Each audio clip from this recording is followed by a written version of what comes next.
నమస్తే, welcome to Chitragupt.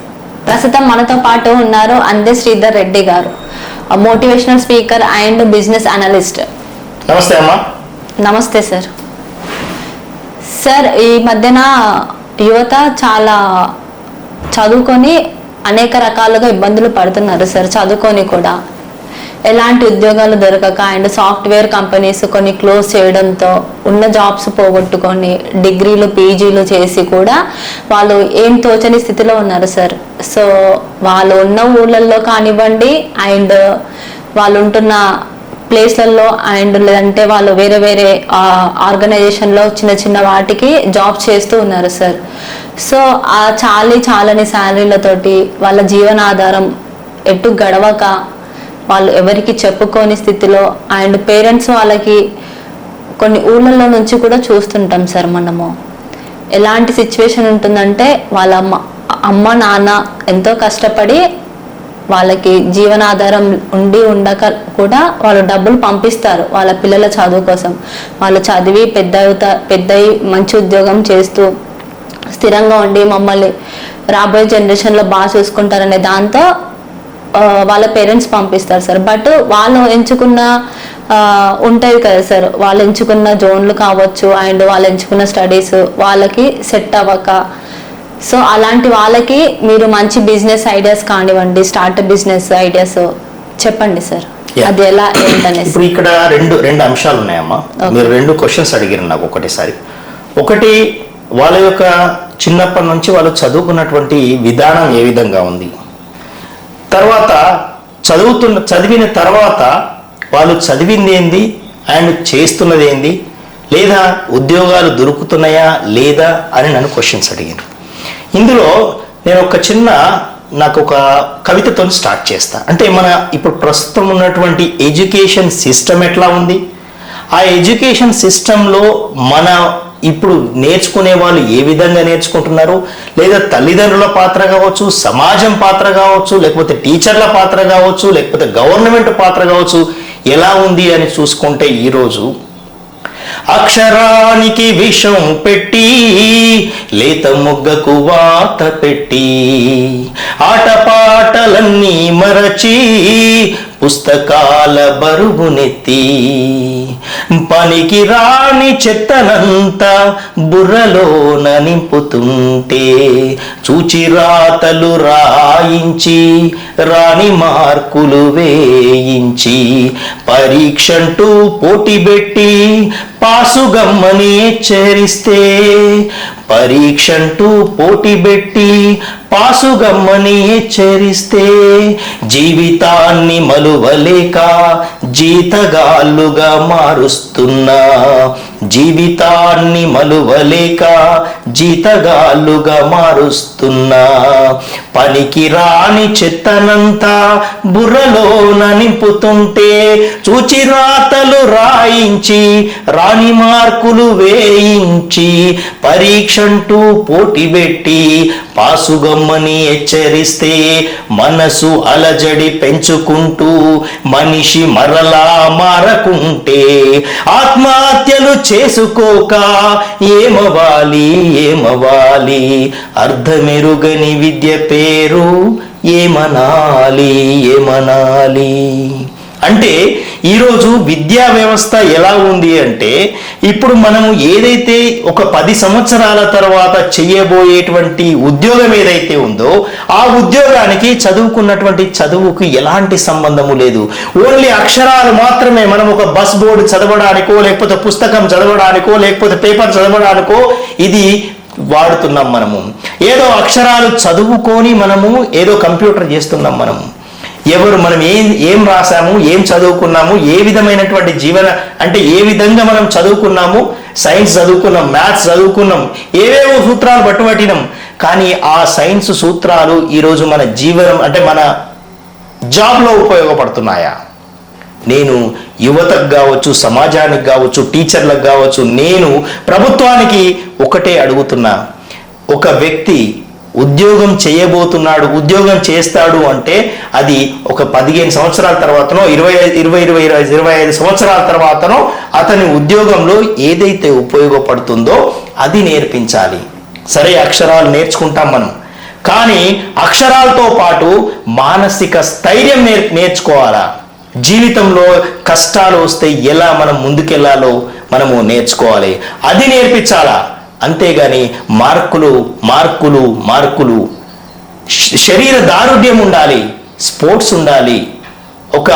అంటే జీవితంలో కష్టాలు వస్తే మనం ఆ కష్టాలని ఎలా ఎదుర్కోవాలో, లేకపోతే జీవితంలో ఒక కుటుంబంలో భార్య, భర్త, పిల్లలు, ఇవన్నీ వీళ్ళతో ఎలాంటి కష్టాలు వస్తాయి, ఆ సమాజంలో ఎలాంటి కష్టాలు వస్తాయి, మనం రోడ్డు మీద వెళ్తుంటే ఎలాంటి కష్టాలు వస్తాయి, ఈ కష్టాలను ప్రతి ఒక్కరికి కష్టాలంటే తెలియనియే. కానీ ఆ కష్టాలను ఎదుర్కొని ముందుకు ఎలా వెళ్ళాలో ఇలాంటి మానసిక స్థైర్యం ఇచ్చేటువంటి విద్య మనకి కావాలి. ఒకప్పుడు విద్యా విధానము ఎక్కువగా ఆటపాటలతో సాగేది. అదేవిధంగా ఒక ధైర్యం ఇచ్చేటువంటి కథలు ఉండేటి. జీవన విధానంలో ఒక్కొక్క కథలో మోరల్స్ ఉండేవి. అంటే ఒక్కొక్క కథలో ధైర్యం ఉండేది, ఒక్కొక్క కథలో వీరోచితంగా అతను ఎలా పోరాటం చేసి గెలిచిండు, జీవితాన్ని ఎలా ముందుకు సాగించిండు అనేటివి ఉండేటి. ఒక్కొక్క కథలో హాస్య కథలు ఉండేవి. ఈ కథల రూపకంలోనే మన భారతీయ జీవన విద్యా విధానం ఉండేది. సో కాబట్టి ఎలాంటి మనసుకు అలజడి కలిగే విధంగా కావచ్చు, లేకపోతే ఈరోజు ఇన్ని మార్కులు రాకపోతే తల్లిదండ్రులను కూడా నేను అడుగుతున్నా, ఈరోజు ప్రతి తల్లిదండ్రులు మార్కులు ప్రోగ్రెస్ కార్డులు, మా పిల్లవాడికి ఈసారి ఇంత మార్కులు వచ్చినాయి, నెక్స్ట్ టైం ఇంకా, అంటే పోయినసారి ఇన్ని మార్కులు వచ్చినాయి, ఇప్పుడు ఇన్ని రాలేవని చెప్పేసి పిల్లల్ని ఇబ్బంది పెట్టేటువంటి పరిస్థితులు చూస్తున్నాం మనం. కానీ మీ పిల్లలకి రావాల్సింది మార్కులు కాదు. మనం గత 10-15 సంవత్సరాలు 20 సంవత్సరాల చరిత్రను చూస్తుంటే ఎవరైతే బాగా చదువుకొని ఓకేనా, బాగా ఏదో ఉద్యోగం, అంటే చదివింది ఒకటి ఉంటుంది, చేసేటువంటి ఉద్యోగం ఒకటి ఉంటుంది.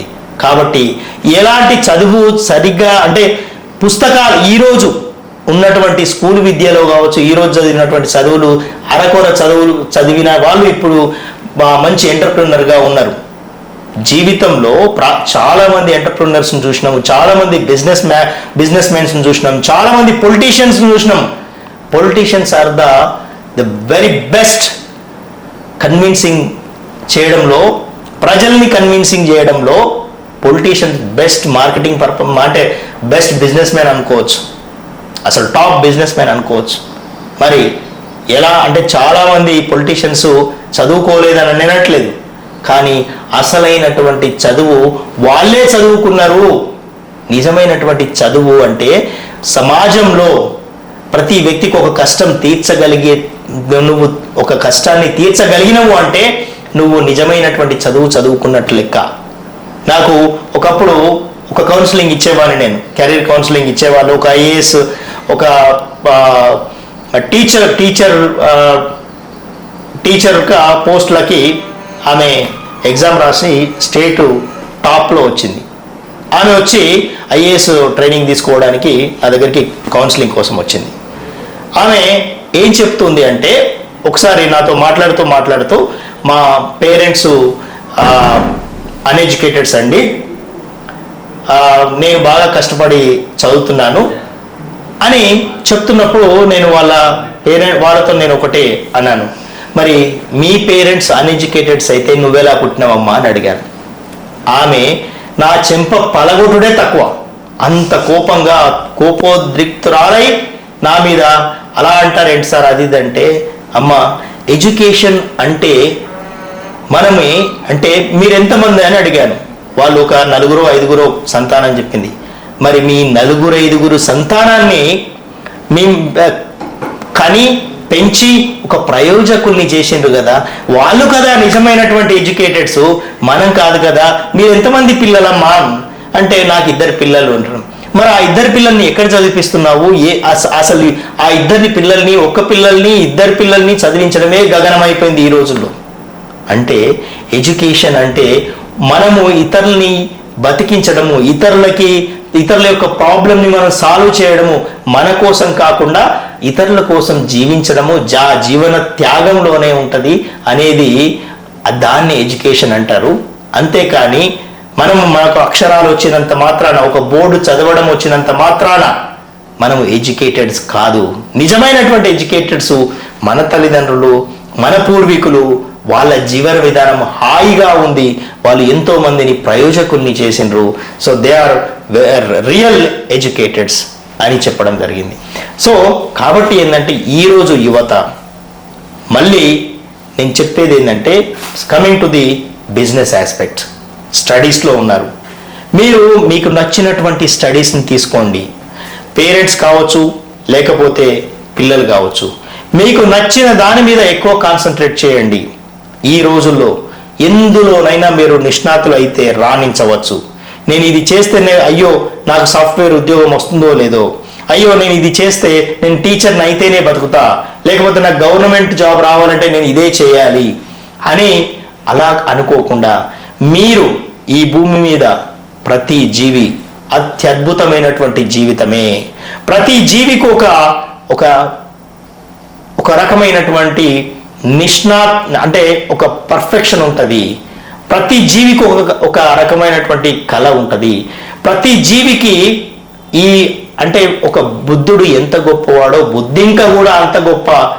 ఒక పిచ్చుక అద్భుతమైనటువంటి ఇంజనీరింగ్, ఒక ఎర్ర ఆ భూమిని సారవంతం చేసేటువంటి కళ ఆ దేవుడు ఇస్తాడు. కాబట్టి నేను ఈ భూమి మీదకి వచ్చినాను అంటే నేను, నా యొక్క పర్పస్ ఒకటి ఉంది. దేవుడు నన్ను, లేకపోతే ఈ ప్రకృతి నన్ను, లేదా ఈ జీవితము నాకు ఏదో సాధించడానికి, ఏదో అసలు సాధించడం అంటే గొప్ప గొప్ప సాధిస్తేనే సాధించినట్టు కాదు. ఏ ఒక్క చిన్న పనైనా సరే, ఈ ప్రకృతి కావచ్చు, జీవితం కావచ్చు, ఇది మన కోసమే ఉంది. ఇది నేను పుట్టింది అందుకే. ఆ జీవ రహస్యం అంటే ఆ జీవిత రహస్యం తెలుసుకున్నప్పుడు ఎవరు అసంతృప్తిగా ఉండరు. కాబట్టి నువ్వు ఆటలు ఆడతావా, పాటలు పాడతావా, కవిత్వం చెప్తావా, లేకపోతే డ్రాయింగ్ వేస్తావా, లేకపోతే చిన్న పనైనా సరే, ఏ పనైనా తక్కువ కాదు. ఆ పనిలో నిష్ణాతులుగా మీరు తయారైతే ఆ పని కోసమే మీరు పుట్టినట్టు అవుతారు. కాబట్టి ఏంటంటే, ఏ పనైనా మీకు నచ్చిన పని చేయండి. మీరు ఆ నచ్చిన పనిని ఇష్టంగా చేయండి. ఆ ఇష్టంతో చేస్తే మీరు ఆ పనిలో ఒక పరిపూర్ణత్వం ఆ పనికి వస్తుంది అండ్ మీకు వస్తుంది. సో ఇప్పుడు మీరు చదివినటువంటి చదివిని దీన్ని మీరు ఉద్యోగాలు, కొంతమంది ఉద్యోగాలు చేస్తారు. ఉద్యోగాలు చేయడం తప్పు కాదు, ఓకేనా? ఎందుకంటే అందరూ కంపెనీలు పెడితే ఉద్యోగాలు ఎవరు చేయాలి? ఓకే, ఉద్యోగాలు చేయడం తప్పు కాదు. అలాగని అందరూ ఉద్యోగాల కోసమే ప్రయత్నం చేస్తే అది కూడా తప్పే అవుతుంది. కాబట్టి మీరు కంపెనీలుగా పెట్టవచ్చు. ఎన్నో ఐడియాస్ ఉన్నాయి. ఇప్పుడు ఈరోజు ఎంతోమంది ఐడియాస్ లేక, ఆ ఐడియాస్ ఉన్న వాళ్ళకి ఫండింగ్ లేక, ఈ రెండింటిని జత కలపలేక, ఈరోజు అంటే ఈ రెండింటిని కోఆర్డినేట్ చేయలేక చాలామంది ఐడియాస్ని ఖాళీగానే ఉంచుతారు. ఐడియాస్ జనరేట్ చేసే వాళ్ళు ఉంటారు. సో ఆ ఐడియాస్ జనరేట్ చేసే వాళ్ళకు ఫండింగ్ ఇచ్చే వాళ్ళు ఎవరో తెలియదు.